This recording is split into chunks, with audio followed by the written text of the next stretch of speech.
فرمایا الم تر الی الذی حاج ابراہیم فی ربہ، کیا تم نے دیکھا اس شخص کو یعنی نمرود کو جس نے ابراہیم سے جھگڑا کیا تھا، آرگیومنٹس کیے تھے، مناظرہ کیا تھا، فی ربہ اس کے رب کے بارے میں.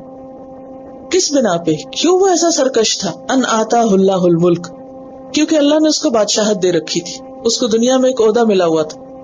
اس بنا پر وہ اکڑ گیا، بگڑ گیا اور خود کو خدا سمجھنے لگا. جھگڑا کیا تھا؟ اس قال ابراہیم، جب ابراہیم علیہ السلام نے کہا ربی الذی یحیی و یمیت، کہ میں تو ایک الہ کو مانتا ہوں اور میرا الہ کون ہے؟ میرا رب وہ ہے جو زندہ کرتا اور موت دیتا ہے. الحی القیوم ہے نا، اس میں یہی بات آتی ہے کہ وہ زندہ ہے، زندگی دیتا ہے، قائم رکھتا ہے. قال انا احیی و امیت، کہنے لگا میں زندہ کرتا ہوں، میں موت دیتا ہوں. یہ طاغوت تھا نا جو اللہ کی صفات کو ماننے کے بجائے کیا کہتا تھا؟ یہ صفات تو مجھ میں ہے، میں ہر چیز کا مالک ہوں. قال ابراہیم، ابراہیم بولے فإن اللہ یأتی بالشمس من المشرق، کہ اللہ سورج کو مشرق کی طرف سے لاتا، فأتی بہا من المغرب، اگر تم الہ ہو، تمہارا بھی کوئی اختیار ہے تو تم مغرب کی طرف سے لے آؤ، ویسٹ سے نکالو سورج کو. فبہت الذی کفر، تو اس مثال پہ وہ شخص جس نے کفر کیا حیران رہ گیا، اس کے پاس کوئی جواب نہیں تھا، لا جواب ہو گیا. لیکن پھر بھی وہ ابراہیم کی بات نہیں مانا علیہ السلام.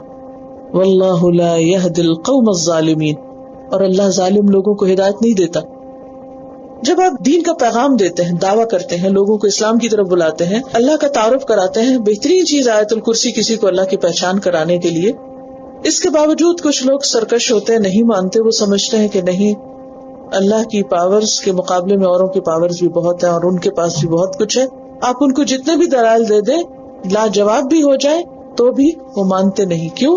کیونکہ ان کا نفس انہیں اندھیروں کی طرف لے جاتا ہے. ان کے اوپر خواہشات کا ایسا پردہ ہوتا ہے کہ وہ اندھیروں سے روشنی کی طرف نہیں آتے، پھر ان کو ہدایت نہیں ملتی. ہدایت کے لیے کیا ضروری ہے؟ طلب ضروری ہے، عاجزی ضروری ہے. یہاں پر یہی فلسفہ بیان کیا گیا. ایک اور چیز یہ ہے کہ ابراہیم علیہ السلام کا طریقہ مجادلہ یا محاجہ کا طریقہ یعنی آرگیومنٹ کا طریقہ، ابراہیم علیہ السلام نے بادشاہ وقت سے بات کی ہے. یہ نمرود اس قوم کا بادشاہ تھا جس سے ابراہیم علیہ السلام بات کر رہے ہیں، اور ایک طرح سے ان کو پیغام پہنچا رہے ہیں. جیسے موسیٰ علیہ السلام نے کس کو پیغام دیا تھا؟ فرعون کو. تو ابراہیم علیہ السلام نے اپنے وقت کے بادشاہ کو. اس سے پتہ چلتا ہے کہ انبیاء کس طرح خالص پیغام پہنچایا کرتے تھے. کل بھی بات ہوئی تھی نا کہ ضروری نہیں کہ جو شخص دینی رہنمائی کر رہا ہو وہ سیاست کے جھگڑوں میں ضرور الجھے اور اس میں الجھ کر ہی آپ کا دین مکمل ہوگا. ایسا نہیں ہے. ابراہیم علیہ السلام نے اس کے طرز حکومت پہ بات نہیں کی کہ تم ظالم ہو یا جابر ہو اور تمہارے نظام میں یہ خلل ہے. ابراہیم علیہ السلام نے روٹ کاز کو پکڑا اور کہا کہ تم توحید اختیار کرو. یہی پیغمبروں کا طریقہ ہوتا ہے. دنیا میں جتنے بھی پیغمبر آئے ہیں سب نے آ کر ایک ہی بات کی ہے، اور وہ کیا ہے؟ اللہ لا الہ الا ہو، اللہ لا الہ الا ہو.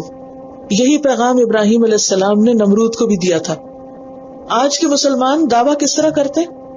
ان کی پرائرٹیز کیا ہیں؟ ان کے مطالبے کیا ہیں؟ وقت کے نمرودوں سے کچھ اور ہیں. یہ پیغام بھول گئے ہیں کہ اللہ لا الہ الا ہو. اس لیسن کے شروع میں اختلافات کی بات ہوئی، یعنی سارے پیغمبر آئے، انہوں نے ایک ہی پیغام دیا تھا، لیکن لوگوں نے پھر جھگڑے کیے.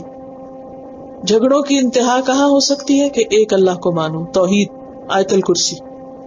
اور اس کے بعد پھر مزید وضاحت کی جا رہی ہے کہ جھگڑے تو ہوں گے، ہوتے رہیں گے، لیکن ختم جب ہی ہو سکتے ہیں جب لوگ ایک اللہ کی توحید پر راضی ہو جائیں. اور ہم میں سے ہر مسلمان کا فرض بنتا ہے کہ وہ لوگوں کو اسلام کی طرف بلائے، لیکن بلاتے ہوئے ان کے قومی اور سیاسی جھگڑوں میں نہ پڑے کہ وہ کیا کر رہے ہیں. کس چیز پر فوکس ہو کہ لوگوں کو اللہ سے جوڑا جائے. اور جب اللہ سے جوڑ دیں گے آپ تو پھر وہ اللہ کی اطاعت اختیار کریں گے، سارے ظلم چھوڑ دیں گے. اور جب تک کوئی اللہ سے نہیں نہ ڈرتا وہ ظلم نہیں چھوڑ سکتا. آپ جتنے چاہیں نعرے لگائیں، آپ جتنے چاہیں احتجاج کریں، جتنی چاہیں آپ اپیلیں کریں، کوئی ظلم نہیں ختم کرتا جب تک خدا سے نہ ڈرتا. تو اصل سرے کو پکڑنے کی ضرورت ہے کہ لوگوں کو خدا کا خوف دلایا جائے کہ اس اللہ سے ڈرو جس کے پاس واپس جانا ہے، جس کے پاس حاضر ہونا ہے.